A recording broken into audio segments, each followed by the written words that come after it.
दोस्तों नमस्कार। उम्मीद करता हूं आप सब लोग अच्छे होंगे। तो लास्ट एपिसोड में हम लोगों ने फ्री फॉलिंग बॉडीज को देखा था और हमने देखा था कि भाई एक्सेलरेशन जो होती है फ्री फॉलिंग के टाइम वो हम कांस्टेंट मान सकते हैं, that is acceleration due to gravity, और वो ऑलमोस्ट कांस्टेंट होती है जब हम मोशन को कैसे देखते हैं, नियर अबाउट अर्थ सरफेस देखते हैं। अर्थ सरफेस के नियर अगर कोई भी मोशन हो रहा है तो उसको आप कांस्टेंट एक्सेलरेशन मान सकते हो। हालांकि एक्सेलरेशन ड्यू टू ग्रेविटी जो है वो कांस्टेंट नहीं रहती है अगर आप ज्यादा लंबी डिस्टेंसेस को देखते हो, खासकर अर्थ से अगर बहुत ज्यादा दूर चले जाओगे, खासकर मून और अर्थ के बीच में अगर आप मोशन को देख रहे हो तो वहां पे जी की वैल्यू कांस्टेंट नहीं रहेगी। बट क्योंकि हमारा इतनी डिस्टेंस को हम नहीं देख रहे हैं, हम मोशन को जो देख रहे हैं वो अर्थ सरफेस के आसपास ही देख रहे हैं। इवन जो सैटेलाइट की जो डिस्टेंस होती है ना वो भी ज्यादा नहीं होती compare to Earth and moon distance, वो भी बहुत ही कम होती है। तो वहां तक का जो मोशन है वहां पे जी को आप ऑलमोस्ट कांस्टेंट मान सकते हो। हालांकि जी जो है वो वेरी होती रहती है। इवन अर्थ सरफेस पे भी डिफरेंट जगह पे जी डिफरेंट है, ठीक है। उसकी कंपोजिशन पे भी डिपेंड करती है और कई सारी चीजों पे डिपेंड करती है। हालांकि इस चैप्टर में हम लोग क्या मानेंगे, हम जी को कांस्टेंट ही मान के चलेंगे। थोड़ा बहुत वेरिएशन अगर होता भी है तो वो नेग्लिजिबल वेरिएशन होता है, उसको आप नेग्लेक्ट कर सकते हो दोस्तों। तो एक तरह से आप ये कह सकते हो जो फ्री फॉलिंग बॉडीज होती हैं उनमें एक्सेलरेशन मैं कांस्टेंट ले रहा हूं और मोशन क्योंकि अपवर्ड या डाउनवर्ड केवल एक ही डायरेक्शन में हो रहा है तो आप कह सकते हो कि वन डायमेंशनल मोशन है। तो one dimensional motion with constant acceleration वाला कंसेप्ट हम यहां पे यूज कर सकते हैं। और आप जानते हो ऐसे केस में कौन से फॉर्मूले हमें लगाने होते हैं, v is equal to u plus a t and s equal to u t plus half a t square and v square minus u square equal to 2as, ये वाले फॉर्मूले लगेंगे भाई। लेकिन यहां पे एक दिक्कत आती है, और दिक्कत क्या आती है, जैसे लास्ट एपिसोड में भी आपने देखा प्लस एंड माइनस की मिस्टेक करते हो आप लोग। प्लस एंड माइनस, कब प्लस आएगा कब माइनस आएगा ये कैसे देखेंगे। लास्ट एपिसोड में भी जैसे हमने देखा कि पॉजिटिव कब लेंगे नेगेटिव कब लेंगे, तो वो चीज देखने के लिए मैं आपको एक आसान तरीका बता रहा हूं। वो तरीका, हालांकि एक और तरीका भी है, डायरेक्शन को पहले फिक्स कर लो उसके हिसाब से आप देखो, या फिर एक आसान तरीका जरा देखिए क्या है। क्योंकि मोशन या तो अपवर्ड है या डाउनवर्ड है, जब भी कोई चीज ऊपर की तरफ फेंकते हुए नीचे की तरफ आती है कोई भी चीज, तो या तो अपवर्ड होगा या डाउनवर्ड होगा। तो आपको क्या देखना है, आपको देखना है मोशन किधर हो रहा है। आपको मोशन पकड़ना है सबसे पहले कि आप अपवर्ड मोशन को कंसीडर कर रहे हो कि डाउनवर्ड मोशन को कंसीडर कर रहे हो। वो कैसे पता चलेगा, वो पता चलेगा इनिशियल वेलोसिटी से। इनिशियल वेलोसिटी से आप ये देखा करो इनिशियल वेलोसिटी किधर है, वो अपने को मोशन की डायरेक्शन के बारे में बता देगी। अगर इनिशियल वेलोसिटी ऊपर की तरफ है इसका मतलब आप अपवर्ड मोशन को कंसीडर कर रहे हो फिलहाल के लिए, और अगर इनिशियल वेलोसिटी मेरी डाउनवर्ड है तो इसका मतलब आप डाउनवर्ड मोशन को कंसीडरेशन में ला रहे हो। तो अगर एक बार आपको मोशन के बारे में पता चलेगा कि मोशन किस तरफ है, ठीक है, तो इनिशियल वेलोसिटी किधर है उसके हिसाब से। तो जैसे कि देखिए, अगर मैं बोलूं कि कोई बॉडी है जो जिसको मैं फ्री फॉल कर रहा हूं, ये मेरा अर्थ सरफेस है, टुवर्ड्स मैं अर्थ इसको छोड़ रहा हूं, तो इसका मतलब इनिशियल वेलोसिटी, हालांकि जीरो है इनिशियल वेलोसिटी बट है तो नीचे की तरफ ना, तो इसका मतलब है मेरा मोशन जो है जो अंडर कंसीडरेशन है वो डाउनवर्ड है। तो यहां पे क्योंकि डाउनवर्ड मोशन आ गया है, डाउनवर्ड, ठीक है, डाउनवर्ड मोशन क्योंकि आ गया है तो यहां पे जो डिस्प्लेसमेंट होगी वो भी मेरी डाउनवर्ड लेके चलेंगे हम लोग। डिस्प्लेसमेंट को मैं डाउनवर्ड ही लेके चलूंगा भाई, ठीक है, डिस्प्लेसमेंट मेरी डाउनवर्ड लेके चलूंगा मैं, डाउनवर्ड, क्योंकि मोशन मेरा डाउनवर्ड है तो डिस्प्लेसमेंट भी मैं किधर देख रहा हूं, फिर इसका मतलब मैं डाउनवर्ड डिस्प्लेसमेंट को देख रहा हूं। एक्सेलरेशन जो है वो मेरी जी के बराबर है और वो भी किधर है, वो भी डाउनवर्ड है। और जो फाइनल वेलोसिटी आएगी वो भी मेरी क्या आएगी बता दे रहा, वो भी मेरी डाउनवर्ड ही हम निकालेंगे क्योंकि डाउनवर्ड मोशन कंसीडरेशन में, तो सब कुछ पॉजिटिव आएगा यहां पे। क्यों? क्योंकि सारे डाउनवर्ड है। इनिशियल वेलोसिटी मेरी डाउनवर्ड है, उससे मेरा मोशन डिसाइड होगा कि डाउनवर्ड आएगा, डाउनवर्ड मूव कर रही है बॉडी। तो इसका मतलब मोशन जिधर आ गया उधर ही मेरी डिस्प्लेसमेंट देखेंगे, उधर ही मेरी जी है और उधर ही मेरी फाइनल वेलोसिटी भी उधर ही आ रही है, डाउनवर्ड। इसलिए हर एक चीज के साइन हम पॉजिटिव रखेंगे। तो यहां पे क्या रखोगे, यहां पे अगर v लिखना है तो v is equal to u plus a t, u plus g t लिखोगे। ये भी डाउनवर्ड है, ये भी डाउनवर्ड है, ये भी डाउनवर्ड है, तो सेम साइन आया देखो, ये भी प्लस प्लस प्लस सब कुछ प्लस, ठीक है। V square minus u square equal to 2gs, ये सब प्लस आएंगे, एस बी जी बी सब कुछ, ठीक है। और एक s equal to u t plus half g t square, सब प्लस आएंगे दोस्तों, ठीक है। लेकिन वहीं पे अगर मैं बॉल को ऊपर की तरफ फेंक रहा हूं, जरा देखिए, अगर बॉल को मैंने ऊपर की तरफ थ्रो किया, ये मेरा अर्थ सरफेस है, तो मेरी जो इनिशियल वेलोसिटी है वो अपवर्ड है, तो इसका मतलब मोशन मेरा अपवर्ड हो गया। तो जरा देखिए इनिशियल वेलोसिटी किधर है, इनिशियल वेलोसिटी मेरी अपवर्ड है, तो फाइनल वेलोसिटी भी मैं अपवर्ड ही देखूंगा दोस्तों, क्योंकि अपवर्ड को मैं अपवर्ड डायरेक्शन को मैं पॉजिटिव बोल रहा हूं, ठीक है। मोशन मेरा इधर है, अपवर्ड वेलोसिटी, फाइनल वेलोसिटी भी मैं अपवर्ड लेके चलूंगा। एक्सेलरेशन जो है मेरे पास, जो कि जी के बराबर है, वो डाउनवर्ड है, तो जी को मैं नेगेटिव पुट करूंगा अब यहां पे, क्योंकि मेरा मोशन ऊपर है, उसके ऑपोजिट आ गया ये, तो इसलिए जी मेरा नेगेटिव। डिस्प्लेसमेंट मैं ऊपर की तरफ ही लेके चलूंगा भाई, जिधर मेरा मोशन है उधर ही मेरी डिस्प्लेसमेंट लेके चलूंगा मैं, ठीक है। तो डिस्प्लेसमेंट मेरा पॉजिटिव आएगा, इस तरफ पॉजिटिव लिखेंगे डिस्प्लेसमेंट को। इस केस में इस तरफ जो मेरी डिस्प्लेसमेंट थी वो पॉजिटिव थी, इधर पार्ट, इसका मतलब इस तरफ जब ये डाउनवर्ड मोशन था तो यहां से आप डिस्प्लेसमेंट को मेजर कर रहे थे, इस तरफ आप पॉजिटिव लेके चल रहे थे। जब आप अपवर्ड मोशन ले रहे हो तो यहां से जो डिस्प्लेसमेंट है वो मेरी पॉजिटिव है, इसका मतलब आप ऊपर की तरफ मोशन को ले रहे हो और ऊपर की तरफ जो पार्टिकल जा रहा है वो पॉजिटिव डिस्प्लेस हो रहा है। तो इसका मतलब आपने एक्स वाई दिखाया नहीं, इस बार वाई डायरेक्शन को नहीं मान रहे, आप मोशन को देख रहे हो इस बार। तो जिधर भी मेरा मोशन हो रहा है, जिधर भी मेरी इनिशियल फाइनल वेलोसिटी है, जिधर मेरी इनिशियल वेलोसिटी है उधर ही आप फाइनल वेलोसिटी को भी लेके चलो ना। तो जिधर मेरी इनिशियल वेलोसिटी है वो मोशन को बता देगी कि इस तरफ मोशन है, तो डिस्प्लेसमेंट भी उधर ही पॉजिटिव लेके चलो। अगर एक्सेलरेशन उसके ऑपोजिट है तो उसको नेगेटिव लिख लो। तो अब यहां पे जो फॉर्मूले लगेंगे वो कौन से लगेंगे दोस्तों? यहां पे अगर मैं s को लिखूंगा डिस्प्लेसमेंट, वो बनेगा ut minus half g t square. आप बोलोगे सर कैसे? देखो s मेरी डिस्प्लेसमेंट को दिखा रहा है और वो ऊपर की तरफ पॉजिटिव मान रहा हूं मैं, तो ये पॉजिटिव डिस्प्लेसमेंट है ऊपर की तरफ। u मेरी पॉजिटिव वेलोसिटी है ऊपर की तरफ, g क्योंकि उल्टा है तो इसलिए माइनस आ गया, ठीक है। ऐसे जरा देखिए v is equal to u minus g t लिखेंगे भाई।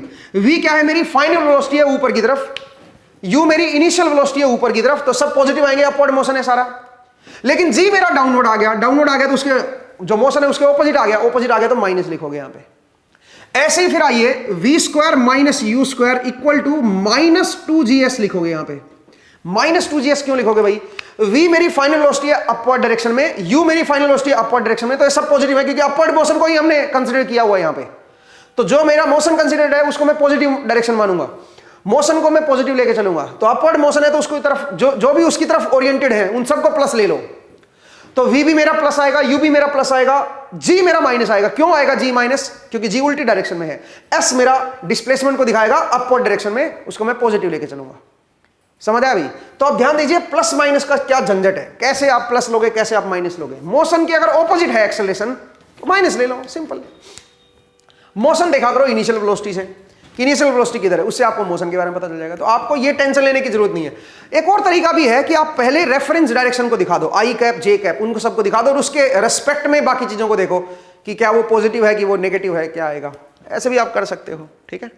कि भाई आप जो है ना पहले आप बोल दो कि भाई इधर आई कैप, इधर जे कैप है, इस तरफ जे कैप है, तो नीचे की तरफ जो भी आएगा उसमें माइनस जे कैप बोलेंगे उसको, ठीक है। तो बस आप जो जो नीचे है उसको माइनस जे कैप लिख दो, जो जो ऊपर है उनको प्लस जे कैप लिख दो। आसान कहानी है। अब आप बोलोगे सर कैसे? जरा देखो यहाँ पे जो वेलोसिटी है वो माइनस जे कैप आएगी डाउनवर्ड मोशन में, u जो है वो भी माइनस जे कैप की तरफ आएगा, g जो है वो भी माइनस जे कैप की तरफ आएगा, तो ये सारा माइनस कट जाएगा, अल्टीमेटली प्लस ही बन जाएगा ये। ऐसे ही आप जरा देखो ये v जो है ये माइनस जे कैप की तरफ है, u भी मेरा माइनस जे कैप की तरफ है, g भी मेरा माइनस जे कैप की तरफ है और s भी मेरा माइनस जे कैप की तरफ है। तो आप बताओ v मेरा माइनस जे कैप की तरफ स्क्वायर करोगे तो वो खत्म हो जाएगा ना फिर वो, ठीक है। ऐसे u जो है स्क्वायर करोगे खत्म हो जाएगा, और यहां पे g भी माइनस की तरफ है, s डिस्प्लेस भी माइनस की तरफ हो रहा है, तो इन दोनों का माइनस माइनस वो भी प्लस बन जाएगा, तो अल्टीमेटली ये भी उसी में आ जाएगा। अब आइए यहां पे देखो s जो डिस्प्लेसमेंट है वो माइनस जे कैप की तरफ है तो ये नेगेटिव, u जो है वो भी माइनस जे कैप की तरफ है तो ये भी नेगेटिव, g जो है वो भी माइनस जे कैप की तरफ है तो ये भी नेगेटिव, नेगेटिव सबका कट जाएगा। आप इस तरह से भी ले सकते हो कि आप रेफरेंस डायरेक्शन को मान के और उसके हिसाब से फिर आप देखो, या फिर आप मोशन को देख लिया करो कि मोशन किधर है। अगर मोशन जिधर है एक्सेलरेशन उसी की तरफ है तो पॉजिटिव लिखोगे, और अगर एक्सेलरेशन उसके ऑपोजिट है, जैसे कि मोशन आपने यहां पे लिया एक्सेलरेशन नीचे की तरफ है, तो यहां पे g के आगे माइनस आ जाएगा बस, क्योंकि जिधर मोशन है उधर ही हम फाइनल वेलोसिटी को लेते हैं, उधर ही इनिशियल वेलोसिटी को लेंगे और उधर ही हम डिस्प्लेसमेंट को लेंगे। तो सिर्फ बात रहती है g के ऊपर, एक्सेलरेशन के ऊपर। तो एक्सेलरेशन अगर ऑपोजिट है तो माइनस ले लो, सेम डायरेक्शन में तो प्लस ले लो, कोई टेंशन नहीं है इसमें यहाँ पे, ठीक है। मुझे उम्मीद है आपको ये समझ आया। अब कुछ और क्वेश्चंस करते हैं, जरा देखिए दोस्तों। तो मैंने थोड़ा सा फ्री फॉलिंग के बारे में आपको समझाया।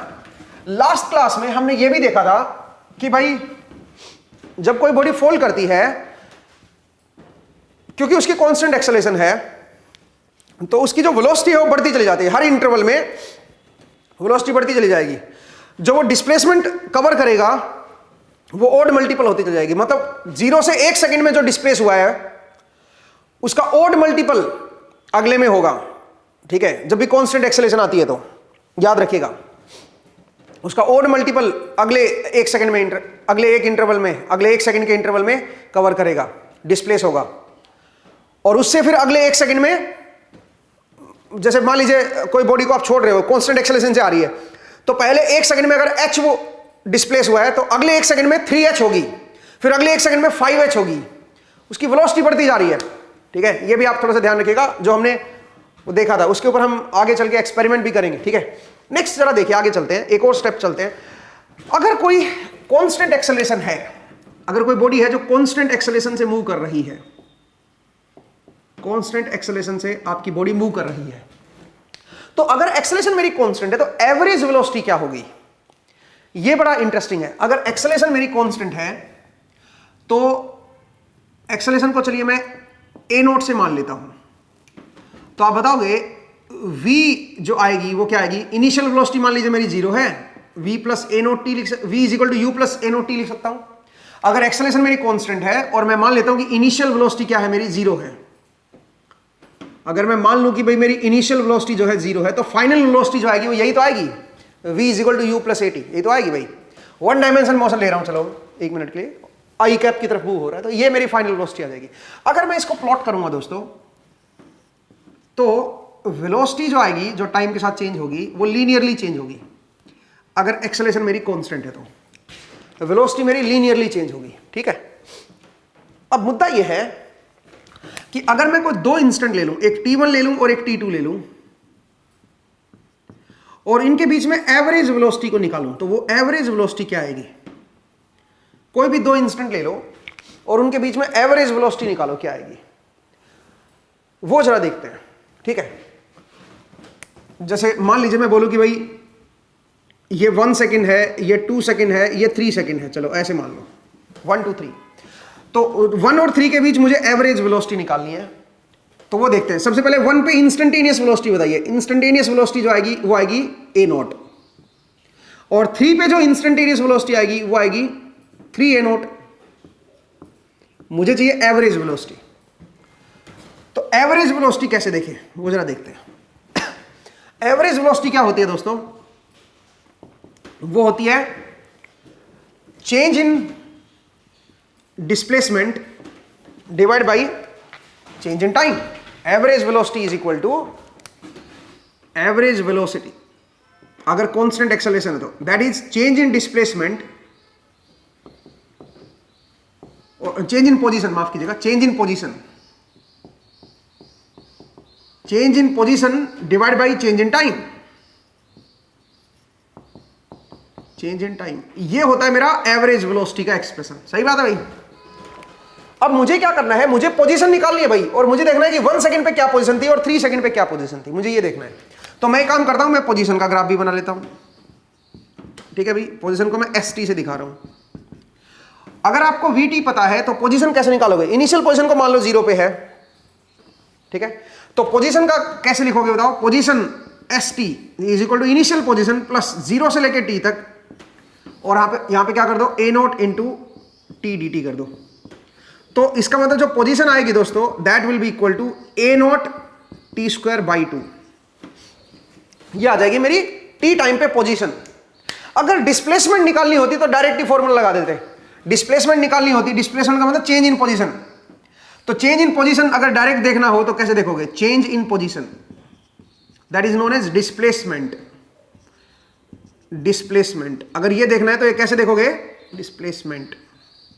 तो ये डायरेक्टली देख सकते हो दोस्तों, कांस्टेंट एक्सेलरेशन है ना, तो डायरेक्टली कैसे निकालोगे? ut plus half at square, ut तो मेरा 0 है, प्लस हाफ at स्क्वायर, ये आ जाएगा। ये मेरे पास क्या आ जाएगा?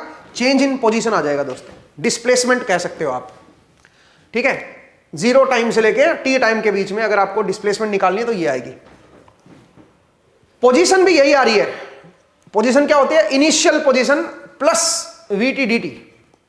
अगर इस इनिशियल पोजीशन को इधर ले आओगे तो यही तो आएगा, और 0 इधर आ गया ना इसके अंदर, final position minus initial position, तो डिस्प्लेसमेंट ही आ गई। तो यहां पे इस पर्टिकुलर केस में डिस्प्लेसमेंट और पोजीशन बराबर हैं अगर आप इनिशियल टाइम को 0 ले रहे हो तो। अगर इनिशियल टाइम को 0 ले रहे हो तो आपका जो पोजीशन है और जो डिस्प्लेसमेंट है वो बराबर ही है। बट मैं जो टाइम देख रहा हूं वो क्या देख रहा हूं बताओ? मैं एक तो 1 पे देख रहा हूं और एक कहां पे देख रहा हूं? 3 पे। तो इसलिए मैं डिस्प्लेसमेंट को फिलहाल इस एक्सप्रेशन को एक बार छोड़ रहा हूं, मैं ये वाले पोजीशन वाले एक्सप्रेशन को देख रहा हूं। पोजीशन के ग्राफ को एक बार प्लॉट करते हैं। तो पोजीशन का जो ग्राफ है वो इस तरह का आएगा दोस्तों, ठीक है, पैराबोलिक। तो अगर मैं t = 1 पे देखूं पोजीशन कहां पे है, तो t = 1 पे पोजीशन जो है वो है a0/2 और t = 3 पे जो पोजीशन है वो कहां पे है? t = 3 पे जो पोजीशन आएगी दोस्तों वो देख लो कहां पे है। t = 3 पे जो पोजीशन है वो है 9a0/2। ये है मेरे पास t = 3 पे जो पोजीशन है वो, और दोनों ही आई कैप की तरफ ही है मोशन, क्योंकि 1 डायमेंशन है ना। तो अब आप बताओ अगर मैं चेंज इन वेलोसिटी निकालूंगा तो चेंज इन पोजीशन देखते हैं। तो पहले आप बताओ 1 से लेकर 3 के बीच में कितना पोजीशन में बदलाव होगा? Final position minus initial position, और दोनों ही आई कैप की तरफ है तो सीधा सबट्रैक्ट कर दो। तो 9a0/2 माइनस a0/2 करोगे तो 4a0 आ जाएगा। ये आ जाएगा चेंज इन पोजीशन, ठीक है भाई, divide by change in time. Change in time करोगे तो क्या आएगा बताओ जरा? चेंज इन टाइम करोगे तो 2 सेकंड। तो कितना आ गया एवरेज वेलोसिटी? वो आ गया 2a0। एवरेज वेलोसिटी मेरे पास आ गई 2a0। ये सेम एवरेज वेलोसिटी आप एक और तरीके से भी निकाल सकते थे। कैसे? जरा देखो यहां पे वेलोसिटी वाले ग्राफ से भी निकाल सकते थे एवरेज वेलोसिटी। कैसे? ये इंस्टेंटेनियस वेलोसिटी का ग्राफ था। t = 3 पे मेरी ये वेलोसिटी थी और t = 1 पे ये वेलोसिटी थी, इंस्टेंटेनियस वेलोसिटी। तो अगर मुझे एवरेज वेलोसिटी निकालनी होती तो मैं क्या करता? मैं बोलता फाइनल वेलोसिटी जो कि 3 पे ले रहे हो आप plus initial velocity divide by 2 कर दो। एवरेज वैल्यू कैसे निकालते हो? फाइनल प्लस इनिशियल बाय 2 ऐसे करके कर सकते हो। तो फाइनल है 3a0, इनिशियल है a0, दोनों को जोड़ के डिवाइड बाय 2 कर दो, तो उससे क्या आ जाएगा? एवरेज वेलोसिटी आ जाएगी। बट ये जो फॉर्मूला है आपका एवरेज वेलोसिटी का, जो ये फॉर्मूला आपने जो लगाया है, ये हर जगह एप्लीकेबल नहीं है दोस्तों। एवरेज वेलोसिटी का जो फॉर्मूला होना चाहिए वो ये होना चाहिए, ये करेक्ट है, ये तो हर जगह एप्लीकेबल है, चाहे कैसी भी सिचुएशन आ जाए। आप फाइनल पोजीशन निकाल लो, इनिशियल पोजीशन निकाल लो, change in position divide by change in time कर लो, हो जाएगा। उससे आप एवरेज वेलोसिटी निकाल सकते हो। ये इसके बराबर कब आएगा? जब मेरी एक्सेलरेशन क्या रहेगी? कांस्टेंट। अगर मेरी एक्सेलरेशन कांस्टेंट है तभी आप ये फॉर्मूला लगा सकते हो। जो एवरेज वेलोसिटी जो है वो इसके बराबर हो, आप तभी लगा सकते हो जब मेरी एक्सेलरेशन क्या रहेगी? कांस्टेंट, ठीक है। अगर मेरी एक्सेलरेशन कांस्टेंट नहीं हुई तो ये तो स्टिल फॉर्मूला वैलिड है, इससे तो आप हमेशा सही निकालोगे आप आंसर, ये बेसिक फॉर्मूला है। बट यहां से आपका आंसर गलत आएगा अगर मेरी एक्सेलरेशन जो है वो कांस्टेंट नहीं रही तो कई बार हमें एवरेज वेलोसिटी निकालनी होती है और हम क्या देखते हैं? हम बस ये देख लेते हैं फाइनल पॉइंट पे क्या वेलोसिटी है, इनिशियल पॉइंट पे क्या वेलोसिटी है, दोनों को जोड़ के डिवाइड बाय 2 कर देते हैं। ये एवरेज जो है ये सही नहीं है दोस्तों, ठीक है। ये तब सही है जब एक्सेलरेशन मेरी क्या रहे? कांस्टेंट। अगर एक्सेलरेशन मेरी कांस्टेंट नहीं रही तो गलत आंसर आएगा, ये आपको गलत आंसर देगा, ये वाला फॉर्मूला जो है गलत आंसर देगा, ये सही देगा क्योंकि ये तो बेसिक फॉर्मूला है, ठीक है। तो मुझे उम्मीद है आपको ये कंसेप्ट भी जो है समझ में आया, इसको आप थोड़ा सा ध्यान रखिएगा।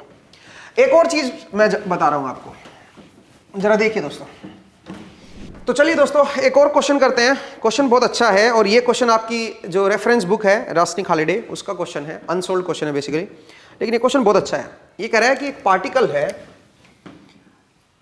जिसकी आपको वेलोसिटी दे रखी है vt = vxt i cap plus vyt j cap, और उसकी एक्सेलरेशन भी दे रखी है at = axt i cap plus ayt j cap. ये उसकी एक्सेलरेशन है। आपको वेलोसिटी भी दे रखी है, एक्सेलरेशन भी दे रखी है। ये कह रहा है if the particle is moving with constant speed, if particle is moving with constant speed, मतलब स्पीड कांस्टेंट है, वेलोसिटी कांस्टेंट नहीं है भाई, मूविंग विद कांस्टेंट स्पीड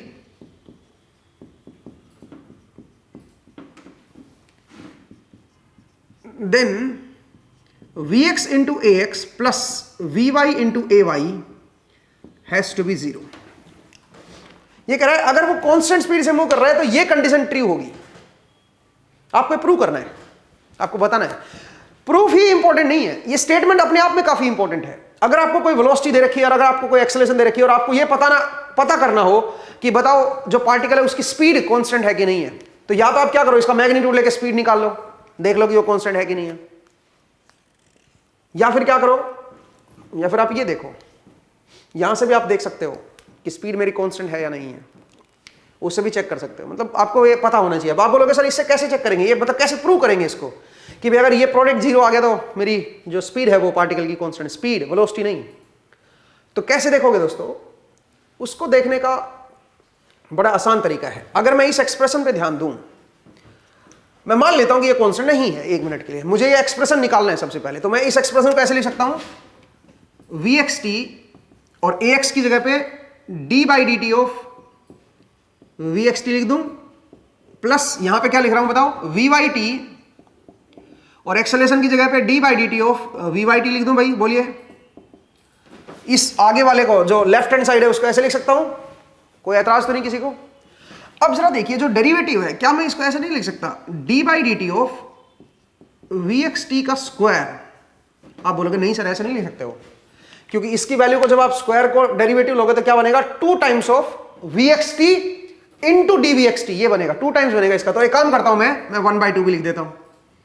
अब मेरे ख्याल से इसको जब आप खोलोगे तो यही आएगा। सिमिलरली यहां पे क्या करूंगा मैं, 1/2 d by D T of, बताओ क्या बन जाएगा, ये बन जाएगा vyt का स्क्वायर। एक बार देख लो भाई, सही है। अब एक काम करता हूं मैं, यहां पे 1/2 को कॉमन ले लेता हूं और d बाई डी टी को भी बाहर ले लेता हूं, ठीक है। अंदर क्या रहेगा, अंदर रहेगा vxt का स्क्वायर प्लस vyt का स्क्वायर। और ये क्या चीज है, ये क्या चीज है, ये है 1/2 d by D T of, ये तो vt जो है उसके मैग्नीट्यूड का स्क्वायर है दोस्तों। अगर आप बोलोगे vt का मैग्नीट्यूड क्या आएगा सर, vt का मैग्नीट्यूड देखो क्या बनेगा, वो आएगा रूट ऑफ x कॉम्पोनेंट का स्क्वायर प्लस y कॉम्पोनेंट के स्क्वायर, ठीक है भाई। ये मेरा इसका मैग्नीट्यूड है, उसी का तो स्क्वायर है ये, तो ऐसे लिख सकते हैं। अब बताइए, अगर मैं बोलूं if vt magnitude is constant, अगर मैं बोलूं कि ये मैग्नीट्यूड मेरा क्या है, इज कांस्टेंट, अगर ये कांस्टेंट है, अगर ये मैग्नीट्यूड मेरा कांस्टेंट है, तो इसका जो डेरिवेटिव बनेगा d by D T of vt के मैग्नीट्यूड का स्क्वायर, मैग्नीट्यूड का स्क्वायर भी कांस्टेंट आएगा भाई। अगर मैग्नीट्यूड कांस्टेंट है तो इसका स्क्वायर करोगे वो भी कांस्टेंट बनेगा, और इसका जो डेरिवेटिव लोगे वो आएगा 0। तो अगर मेरा कांस्टेंट स्पीड से मूव कर रहा है तो ये जो डेरिवेटिव आएगा ये 0 बन जाएगा। इसका मतलब है ये 0 रहेगा, ये 0 बनेगा, ये 0 बनेगा, ये 0 बनेगा, इसका मतलब ये भी 0 बनेगा। तो याद रखिए, अगर कोई पार्टिकल है जिसकी वेलोसिटी नॉन जीरो है, एक्सेलरेशन भी नॉन जीरो है, तो ऐसा हो सकता है कि वो कांस्टेंट स्पीड से मूव करे, और उसके लिए ये कंडीशन है, ये कंडीशन है। अगर वो इस कंडीशन को सेटिस्फाई कर रहा है, इसका मतलब उसकी स्पीड कांस्टेंट है। या फिर आप ऐसे भी कर सकते हो कि आपको अगर ये vx और vy कंपोनेंट दे रखे हैं तो उनका स्क्वायर करके रूट लेके देख लो कि स्पीड कांस्टेंट है कि नहीं है। बट कई बार ये नहीं दिए होते, आपसे वैसे ही कुछ ये अननोन दे रखे होते हैं, और एक आधा कोई नोन दे दिया, एक आधा अननोन दे दिया, जैसे ये नोन दे दिया, ये नोन दे दिया, ये अननोन दे दिया, ये अननोन दे दिया, और इसके बारे में कुछ और इंफॉर्मेशन दे दी, और आपसे ये कंपोनेंट पूछ लिए कि बताओ ये कंपोनेंट मैं क्या लूं कि भाई स्पीड मेरी कांस्टेंट हो जाए। तो कई बार इस तरह के घुमा फिरा के क्वेश्चंस भी आ जाते हैं जिनमें आपको ये कंडीशन पता होनी चाहिए। मतलब अगर कांस्टेंट स्पीड से मूव कर रहा है तो इनका जो डॉट प्रोडक्ट होगा, कांस्टेंट स्पीड से अगर मूव कर रहा है तो ये वेलोसिटी और एक्सेलरेशन का जो डॉट प्रोडक्ट होगा दैट हैज टू बी 0, ठीक है, अगर कांस्टेंट स्पीड से मूव कर रहा है तो, ठीक है। ये चीज जो है बड़ी इंपॉर्टेंट है भी, इसको आप ध्यान रखिएगा, ठीक है। आगे बढ़ते हैं, नेक्स्ट जरा देखिएगा, एक दो पॉइंट जरा और हैं जिनको मैं चाह रहा हूं कि मैं डिस्कस करूं आपके साथ। देखिए दोस्तों,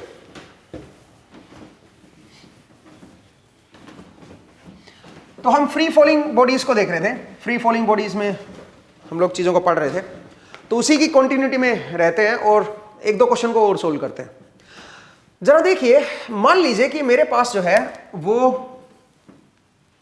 एक बॉल है, ये मेरे पास अर्थ सरफेस है, ये अर्थ सरफेस है, और यहां से मैं कोई बॉल को ड्रॉप कर रहा हूं, यहां पे मान लीजिए मैं बॉल को ड्रॉप कर रहा हूं, ठीक है। तो मैंने पहले एक बॉल को ड्रॉप किया, एंड आफ्टर 1 सेकेंड मैंने एक और बॉल को ड्रॉप किया, आफ्टर 1 सेकेंड मैंने एक और बॉल को ड्रॉप किया। पहले एक बॉल को ड्रॉप किया, उसके 1 सेकंड बाद एक और बॉल को ड्रॉप किया, तो उन दोनों बॉल के बीच का जो, जब वो नीचे की तरफ आएंगी वो बॉल, जब वो अर्थ की तरफ फॉलिंग होगी, तो सोचिए 1 सेकंड में ये कहां पे आ चुका है, ये 1 सेकंड में यहां पे आ चुकी है पहली वाली बॉल, और दूसरी बॉल मैंने जस्ट यहां पे ड्रॉप की है, ये जबकि यहां पे आ चुकी है, तो इनके बीच का कुछ गैप होगा। क्या वो गैप कांस्टेंट रहेगा? क्वेश्चन ये है। मैंने पहले एक बॉल को ड्रॉप किया, उसके 1 सेकंड के बाद मैंने दूसरी बॉल को ड्रॉप किया, ठीक है। अब सवाल यह है कि ऑब्वियसली अब दोनों बॉल नीचे आ रही हैं, तो क्या इन दोनों बॉल के बीच का जो गैप है, क्या वो मेरा कांस्टेंट रहेगा या वो टाइम के साथ बदलेगा? मुझे ये देखना है। अब ये कैसे देखें, जरा देखिए, बड़ा आसान है। पहले एक काम कीजिए, पहले इस बॉल का देखिए। अगर आप इस बॉल की डिस्प्लेसमेंट को देखेंगे, यहां से कितना डिस्प्लेस हो रही है, तो डिस्प्ले, इसकी इनिशियल वेलोसिटी क्या थी? सोचिए ये t इक्वल टू 0 पे ड्रॉप किया मैंने, ये पहली वाली जो बॉल 1 है, बॉल 1 को मैं t इक्वल टू 0 पे ड्रॉप कर रहा हूं, तो इसकी जो डिस्प्लेसमेंट आएगी, जो मैं ऊपर से मेजर करूंगा, वो आएगी ut, क्योंकि इनिशियल वेलोसिटी इसकी 0 है, प्लस हाफ gt², क्योंकि g भी नीचे की तरफ है, मोशन भी मेरा नीचे की तरफ है, तो ये मेरे पास टाइम के साथ इसकी डिस्प्लेसमेंट आ जाएगी। यहां से कितना डिस्प्लेस हो रही है टाइम के साथ, ये आ जाएगी। अब दूसरी जो बॉल है, उसकी क्या डिस्प्लेसमेंट आएगी टाइम के साथ? भाई उसमें भी यही एक्सप्रेशन आएगा, एक्सप्रेशन तो सेम ही होगा वो भी, बट वो 1 सेकंड बाद मैंने ड्रॉप की है, तो टी की जगह पे क्या कर दो बताओ? डिले कर दो इसको, बस एक्सप्रेशन को। आपने मैथमेटिकल फाउंडेशन में पढ़ा होगा कि सेम एक्शन को अगर आप 1 सेकंड के बाद करोगे तो टी की जगह t-1 हो जाएगा, ठीक है। चीजें तो सेम ही हो रही हैं, बॉल तो सेम ही है, वैसी ही बॉल है ना वो दूसरी वाली भी, तो इसका मतलब है उसके लिए जो डिस्प्लेसमेंट है, पहली बॉल की ये डिस्प्लेसमेंट होगी, दूसरी बॉल की टाइम के साथ डिस्प्लेसमेंट जो आएगी वो आएगी 0 + 1/2 g, और यहां पे क्या हो जाएगा, t-1 का स्क्वायर हो जाएगा। दूसरे की डिस्प्लेसमेंट ये है टाइम के साथ। तो किसी भी इंस्टेंट पे देखोगे अगर आप मान लीजिए, तो ये t टाइम पे ये पहली बॉल इतना डिस्प्लेसमेंट है यहां से, और दूसरी बॉल जो है वो इतना डिस्प्लेस है, तो दोनों के बीच का अगर गैप निकालोगे, distance between these two balls, distance between two balls, अगर दोनों बॉल्स के बीच में डिस्टेंस अगर मैं देखना चाहूं किसी भी इंस्टेंट टी पे, तो ये इस बड़ी पहली वाली बॉल की डिस्प्लेसमेंट, और किसी टाइम टी पे पहली वाली बॉल यहां पे पहुंच चुकी है, दूसरी वाली बॉल यहां पे पहुंच चुकी है, तो दोनों के बीच का गैप अगर आप निकालोगे तो क्या बनेगा? वो बनेगा पहले वाले की डिस्प्लेसमेंट माइनस दूसरे वाले की डिस्प्लेसमेंट, ठीक है भाई। तो g/2 मेरा कॉमन आ जाएगा, अंदर क्या बचेगा, t² माइनस t-1 का स्क्वायर, और ये क्या बनेगा, ये कांस्टेंट नहीं रहेगा दोस्तों। अब ये दोनों के बीच का जो गैप है वो कांस्टेंट नहीं रहेगा, वो बढ़ता रहेगा टाइम के साथ। जरा देखिए कैसे, अगर मैं इसको सोल्व करूं तो g/2 मेरे पास बाहर आएगा, ये बनेगा t² minus t² minus 1 plus 2t, तो ये कट गया भाई, तो क्या बन गया दोस्तों, ये बन गया g/2 इंटू 2t-1, ये आएगा दोस्तों। इसका मतलब इनके बीच का जो गैप है वो क्या होता रहेगा टाइम के साथ, वो टाइम के साथ गैप जो है बढ़ता चला जाएगा, ठीक है। इनके बीच का जो गैप, और गैप कहां कहां कौन से टाइम पे मेजर करोगे? t=1 के बाद देखो ना गैप को, क्योंकि 1 से पहले तो ये बॉल तो पिक्चर में है ही नहीं, 1 के बाद ही ये बॉल पिक्चर में आई है, 1 के बाद 1 सेकंड के बाद ये दोनों बॉल पिक्चर में आई है, तो t की वैल्यू 1 के बाद पुट करो, इसमें t की वैल्यू 1 पुट करोगे तो g/2, ये g/2 डिस्टेंस मेजर ये मूव कर चुकी है, जबकि ये यहां पे ही है 1 सेकंड पे, t=1 सेकंड पे, और उसके बाद अगर आप देखोगे तो गैप जो है बढ़ता चला जाएगा, ठीक है, और इस तरह से आपका गैप बढ़ेगा। तो ये भी एक अच्छा क्वेश्चन है। ऐसे बहुत सारे क्वेश्चंस हो सकते हैं, बट आपके कंसेप्ट जो है वो अच्छे क्लियर अगर हैं तो आप इजीली कर लोगे इनको। और जरा देखिए, 1-2 क्वेश्चन को और करते हैं, ठीक है, एक आधे क्वेश्चन को और जरा देखते हैं।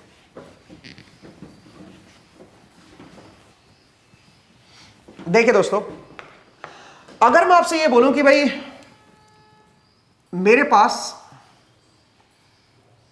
एक बॉल है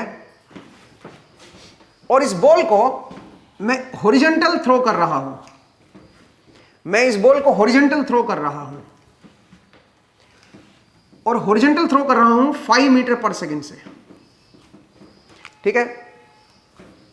t = 0 पे ये बॉल यहां पे थी ठीक है, इस लोकेशन पे थी और इसको मैं ओरिजिन मान लेता हूं। ये अर्थ सरफेस है, ये अर्थ सरफेस है, अर्थ से कुछ हाइट है इसकी, मान लीजिए मेरे पास हाइट है 1 मीटर की, 1 मीटर हाइट है, 1 मान लो या मे बी 10 मीटर मान लो, चलो, या मैं तो कहता हूं 9.81 मीटर मान लो। 9.81 मीटर जो है ये हाइट पे है, और मैं बॉल को हॉरिजॉन्टल थ्रो कर रहा हूं 5 मीटर पर सेकंड से। आपको बताना है ये अर्थ पे कहां लैंड करेगी, यहां से कितना आगे लैंड करेगी। तो ऑब्वियसली इसका जो मोशन होगा वो इस तरह का होगा, ठीक है। ये कहां पे लैंड करेगी, इस पोजीशन से, जहां से आपने इसको छोड़ा था, मतलब थ्रो किया था, उससे कहां पे लैंड करेगी। तो ये देखने के लिए क्या करोगे, देखो इसमें दो मोशन है, एक इधर की तरफ है और एक आपका नीचे की तरफ है। तो नीचे की तरफ वाले मोशन को आई कैप मान लो, इधर जे कैप मान लो, ठीक है। दो डायरेक्शन ले लो। इस डायरेक्शन में देखो, इस डायरेक्शन में कोई एक्सेलरेशन नहीं है, इस डायरेक्शन में कोई एक्सेलरेशन, जबकि इस डायरेक्शन में एक्सेलरेशन है, ठीक है। तो नीचे की तरफ जो है, नीचे की तरफ इनिशियल वेलोसिटी जो है, आई कैप मैं बोल सकता हूं इसको। तो इनिशियल वेलोसिटी रेड पेन से लिख रहा हूं भाई, नीचे डाउनवर्ड मोशन को मैं रेड पेन से लिख रहा हूं, डाउनवर्ड। इनिशियल वेलोसिटी 0 है और एक्सेलरेशन जो है वो है 9.81 डाउनवर्ड डायरेक्शन में, नीचे की तरफ है।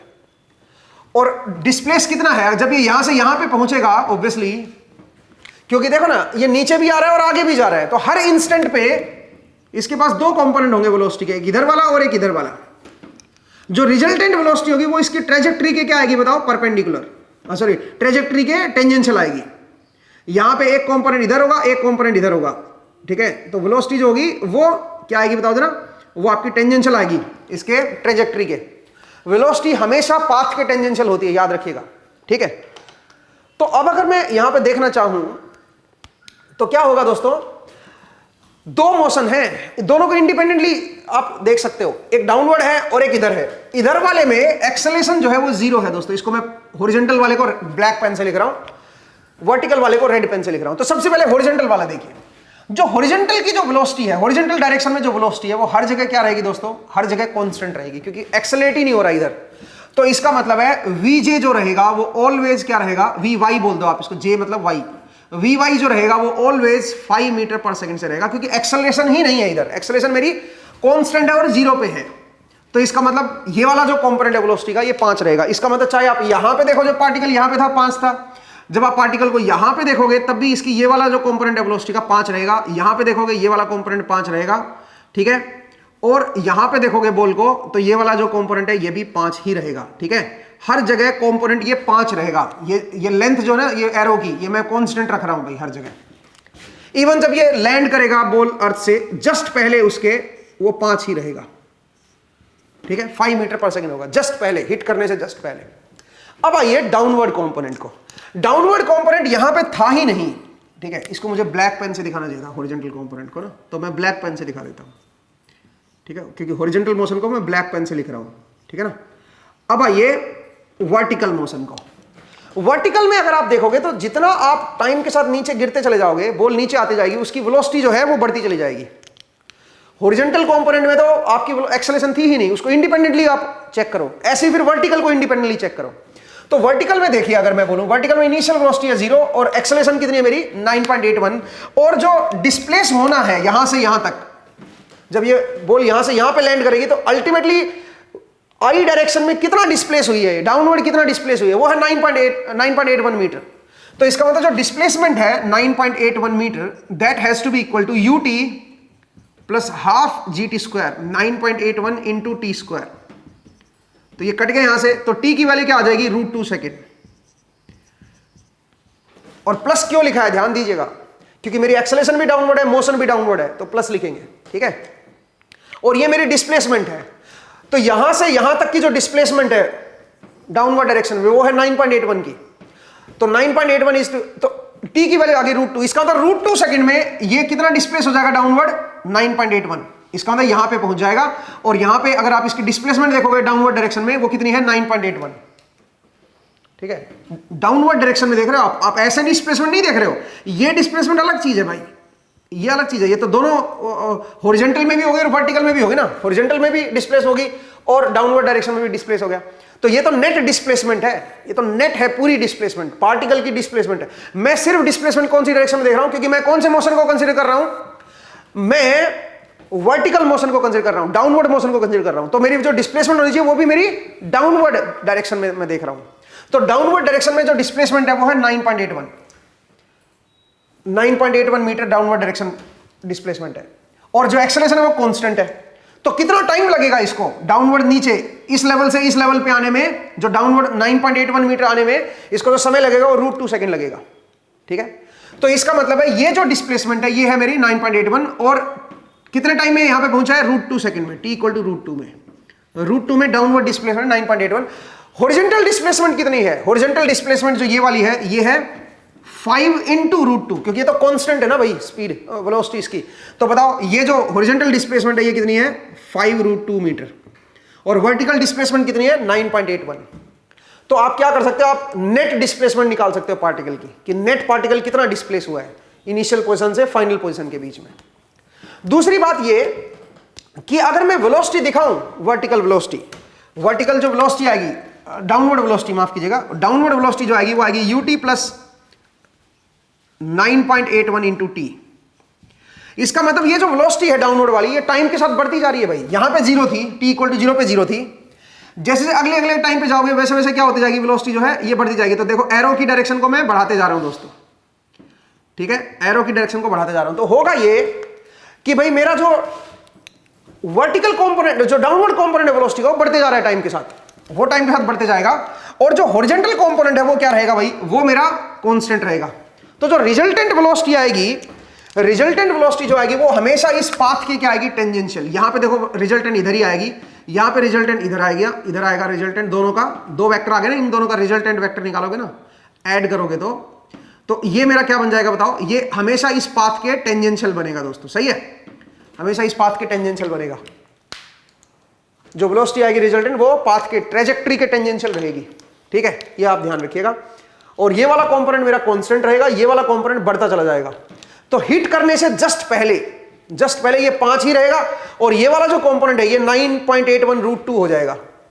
डाउनवर्ड कंपोनेंट जो है 9.81 × √2 हो जाएगा t की वैल्यू। ठीक है, तो रिजल्टेंट वेलोसिटी भी आप निकाल सकते हो कि किस वेलोसिटी से हिट करेगा यहां पे।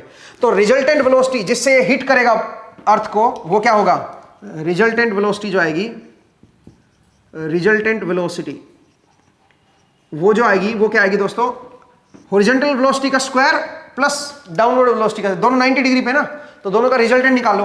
तो हॉरिजॉन्टल का स्क्वायर तो 5 का स्क्वायर हो जाएगा, और जो डाउनवर्ड है वो t = √2 पे देखो क्या आएगी, t = √2 पे 9.81 √2, ये मेरी डाउनवर्ड वेलोसिटी है, और इसका स्क्वायर कर दो, ये मेरे पास रिजल्टेंट वेलोसिटी आ जाएगी दोस्तों।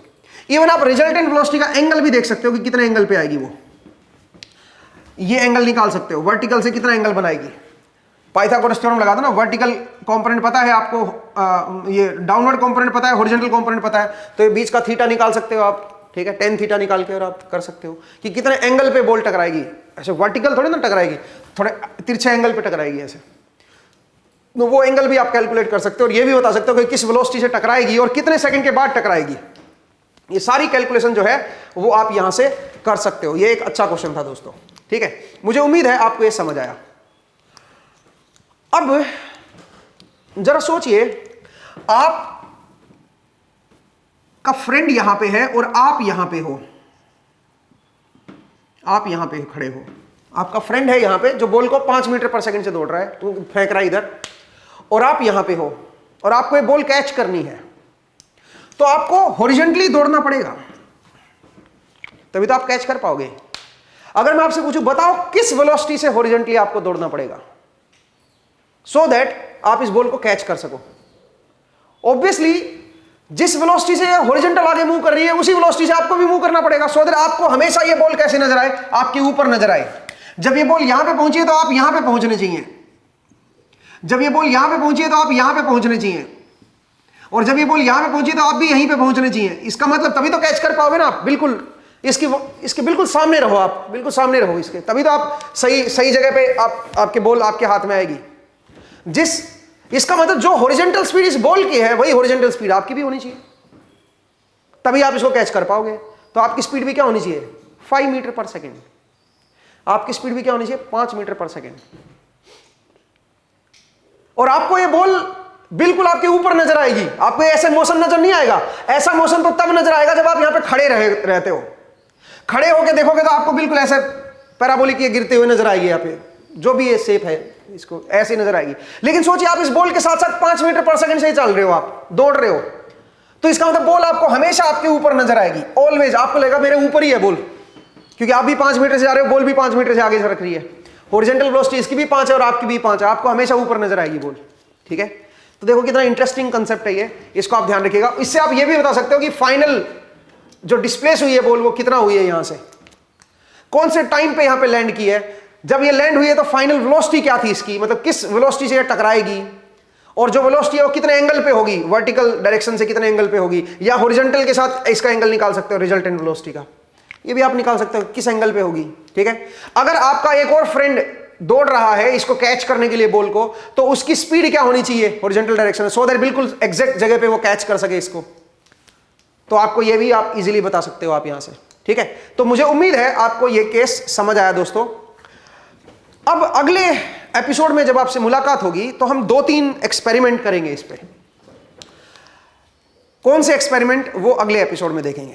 ठीक है, तो आज का जो एपिसोड है दोस्तों उसमें हम इतना ही करते हैं। नेक्स्ट एपिसोड में फिर से आपसे मुलाकात होगी। अपना ख्याल रखिए, पढ़ते रहिए, मुस्कुराते रहिए। नेक्स्ट टाइम मिलेंगे। Thank you.